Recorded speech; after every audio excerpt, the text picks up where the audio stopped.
বাংলাদেশের বিশ্বকাপ দল অনেকেই শুরুর দিকে বলছিলেন যে রিয়াসাত আজিম আসলে ভিউয়ের জন্য বিশ্বকাপ দল নিয়ে এত মাথামাতি করছে। দেখুন, আর মাত্র 4 দিন বাকি। এই 4 দিনের মধ্যে বাংলাদেশের বিশ্বকাপ দল সাবমিট করতে হবে আইসিসির কাছে। এই 4 দিনের মধ্যে সিলেকশন প্যানেল সেই কঠিন কাজটা করে ফেলবে, করতেই হবে, আসলে অন্য কোনো উপায় নেই। বাংলাদেশের জিম্বাবুয়ের বিপক্ষে সিরিজ রয়েছে, ইউএসএ তে গিয়ে বাংলাদেশ 3টা ম্যাচ খেলবে।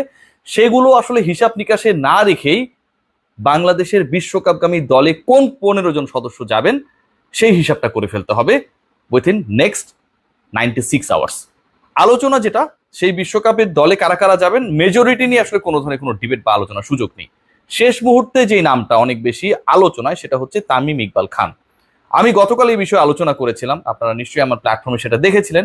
এবং শুধু আমি না, অন্য রিপোর্টার্স যারা আমার কন্টেন্ট আপলোড হওয়ার পরবর্তী সময় আমরা দেখেছিলাম যে তারাও আসলে তাদের মতো করে ব্যাপারটা নিয়ে আলোচনা করেছেন।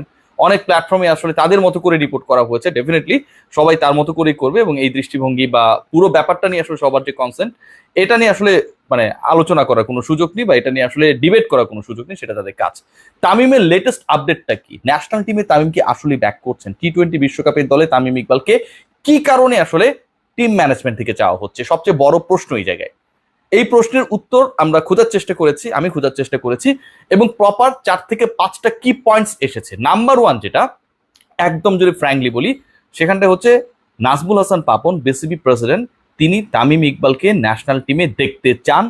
তিনি চান বাংলাদেশের বিভিন্ন সময়, বিভিন্ন প্রেক্ষাপটে, বিভিন্ন কঠিন সিচুয়েশনে ব্যাটিংয়ে এক্সাম্পল সেটকারী যেই ক্রিকেটার বাংলাদেশের কঠিন সময়টা যখন গিয়েছিল ইন্টারন্যাশনাল ক্রিকেটে, সেই সময়টায় আসলে সবচেয়ে বেশি ঝঞ্ঝা বিক্ষুব্ধ, সেই সময়ে যারা অনেক বেশি সংগ্রামী ছিলেন, যারা অনেক বেশি পারফর্মার ছিলেন, যাদের কারণে বাংলাদেশের ক্রিকেটটা একটা গ্লোরিয়াস সিচুয়েশনে গেছে, তাদের একজন ফেসবুকে স্ট্যাটাস দিয়ে আসলে এরকম একজন ক্রিকেটার রিটায়ারমেন্ট হইতে পারে না ইন্টারন্যাশনাল ক্রিকেট থেকে। সো ডিসকাশন যখন সেটা, আলোচনা যখন সেই ব্যাপারটায়, নাজমুল হাসান পাপন চান যেহেতু একটা বিশ্বকাপের মেগা ইভেন্ট টি-20 ফরম্যাটে তামিম ইকবালের ফিটনেস নিয়ে প্রশ্ন থাকলেও টি-20 খেলার মতো আনফিট তিনি, সেটাও কোনো ধরনের আলোচনার মধ্যে নেই বা সেই আলোচনা করার কোনো সুযোগ নেই।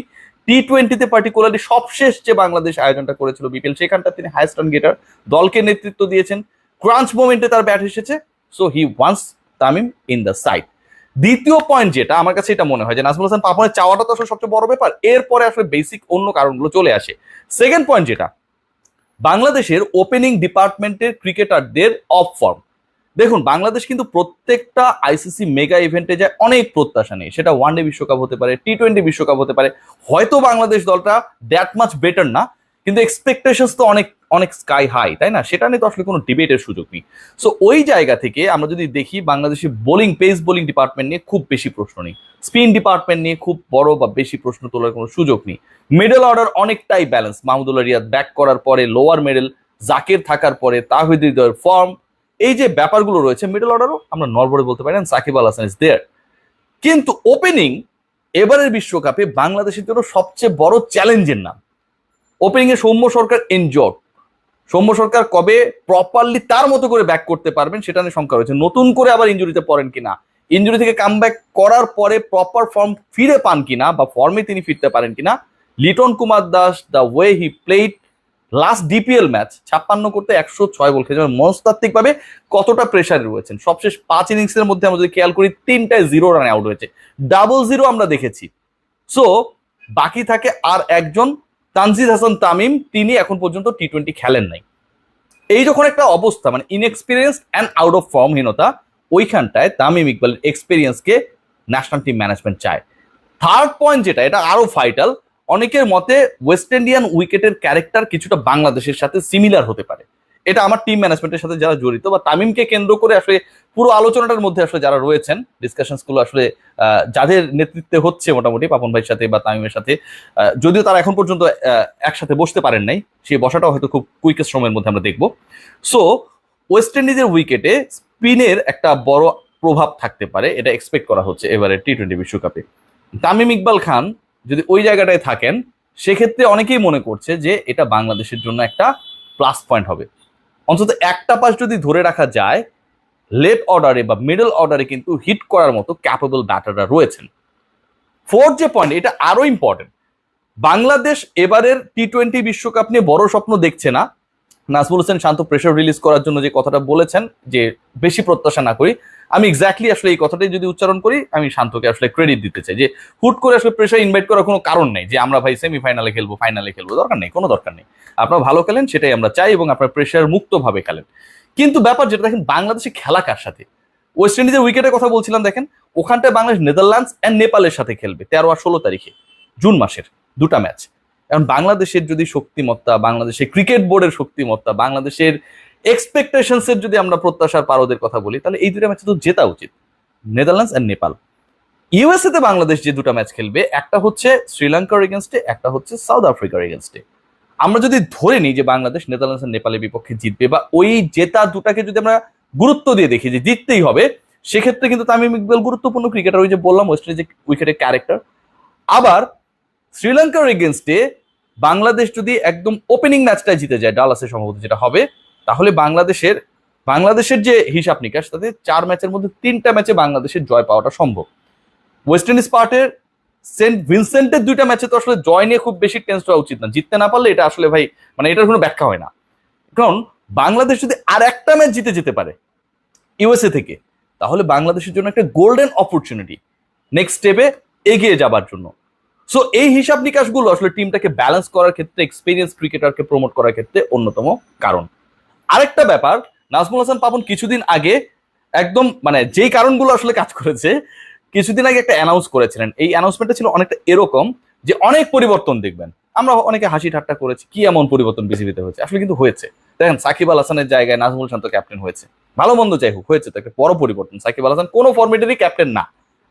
আমরা যদি খেয়াল করে দেখি যে চান্ডিকা হাথুরু সিংহের ক্ষমতা আগের মতো নেই, কিছুটা হলেও সেটাতে লাগাম টানা হয়েছে।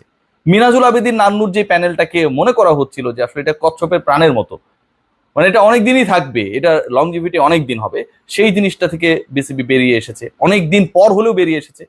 কাজী আশরাফ হোসেন লিপু, সাবেক বিসিবি ডিরেক্টর, এত বড় জাদরেল একজন ডিরেক্টর, বাংলাদেশ ক্রিকেট বোর্ডে প্রধান নির্বাচকের দায়িত্বে আসবেন, রাজি হবেন, কিছুটা হলেও তার যে প্রেস্টিজ, তার যে ইগো, এগুলোকে দূরে সরিয়ে ফেলে ক্রিকেটের স্বার্থে তাকে ব্যাক করানো।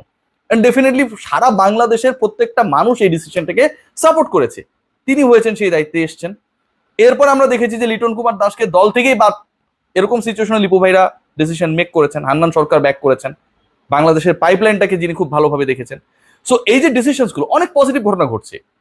একনায়কতান্ত্রিক যে সিচুয়েশন বাংলাদেশের ক্রিকেটকে, সেটা আসলে ডুবিয়েছে নানা সময়, এবং যেটার কারণে এবার আর বাংলাদেশ সেই জায়গাটায় থাকতে চায় না। বিসিবি গ্র্যাজুয়ালি এই কাজগুলো করছে।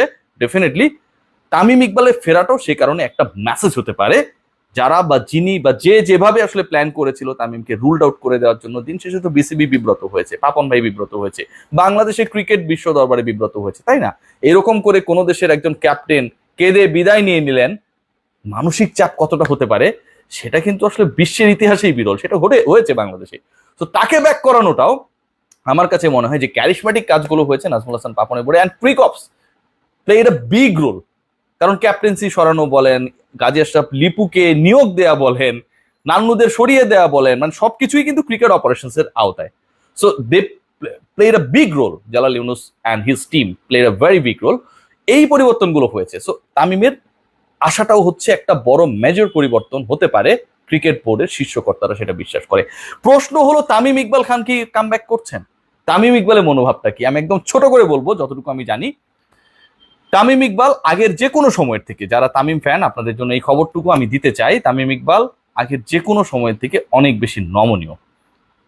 যত সময় যায় মানুষের দুঃখ, মানুষের কষ্টের যে স্মৃতিগুলো, সেগুলো একটু একটু হলে করে হালকা হয়ে যায় না? ধরেন আমরা অনেক প্রিয়জনকে হারানোর পরও একটা সময় গিয়ে আর কাঁদি না, হয়তো স্মরণ করি। সো ব্যাপারটা হচ্ছে অনেকটা এরকম। তামিম ইকবাল 1 মাস আগে যে সিচুয়েশনে ছিলেন, 2 মাস আগে, 3 মাস আগে, 6 মাস আগে যেই অবস্থায় ছিলেন, আজকের তামিম ইকবাল, এপ্রিল মাসের Tamim Iqbal is a different guy. He is positive. কি ব্যাপারে পজিটিভ সেই আলোচনা নিশ্চয়ই আরেকদিন করব। বাকিটা বাংলাদেশ ক্রিকেট বোর্ডের কোর্টে, শেষ পর্যন্ত কি হয় সেটা দেখার। টেক গ্রেট কেয়ার, সবাই ভালো।